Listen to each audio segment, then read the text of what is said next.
je suis Julien Pareil, coordinateur des BPGEPS Activités de la Forme à la FMS. Je vous présente la formation pour devenir éducateur sportif en haltérophilie musculation.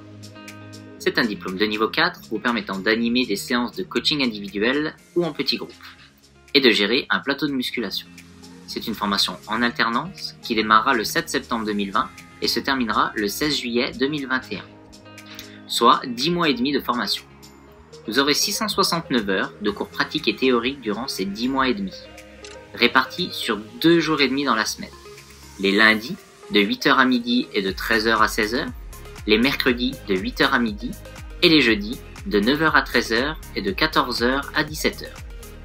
En parallèle, vous devrez réaliser 500 heures de stage dans une structure sur les 10 mois et demi. Vous organiserez, comme vous le souhaiterez, avec la structure, votre planning d'alternance, afin de réaliser ces 500 heures. Pour qu'une structure puisse vous accueillir en stage, elle doit proposer des machines à charge guidée, de la charge libre et la possibilité de pratiquer l'haltérophilie. Il doit également y avoir un tuteur qui soit titulaire d'un diplôme équivalent à celui que vous allez passer et qu'il ait 2 années d'expérience en tant qu'éducateur. Pour rentrer en formation, vous devez avoir 18 ans, un casier judiciaire vierge, être titulaire du PSC1. Vous devez nous retourner le dossier d'inscription complet que vous pouvez télécharger sur le site internet de l'AFMS Lettra avant le 11 juillet 2020. Vous devez également avoir un lieu d'alternance avec les contraintes que nous avons vues précédemment. Il faut aussi que vous validiez les tests d'exigence préalables, TEP, qui sont obligatoires pour pouvoir rentrer en formation. Pour passer les TEP, vous devez vous inscrire sur le site du CREPS Rhône-Alpes-Auvergne, sur une des sessions proposées. Vous trouverez sur leur site, dans la rubrique TEP Région, Activités de la Forme, le descriptif détaillé des épreuves. Pour valider les TEP, vous avez 2 épreuves. La première, qui est éliminatoire, est un test Luc léger, avec un palier 7 réalisé pour les femmes et un palier 9 réalisé pour les hommes. La deuxième épreuve est une performance sur 3 mouvements, squat, traction et développé couché.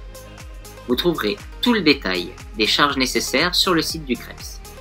Vous devrez aussi valider les tests de sélection de l'AFMS, qui auront lieu le 25 août 2020. 3 épreuves pour ces tests de sélection, un travail technique en haltérophilie, une séance de cross-training et un entretien de motivation. Les BPGEPS Activités de la Forme, option haltérophilie musculation, se composent de 4 unités capitalisables à valider en fin de formation.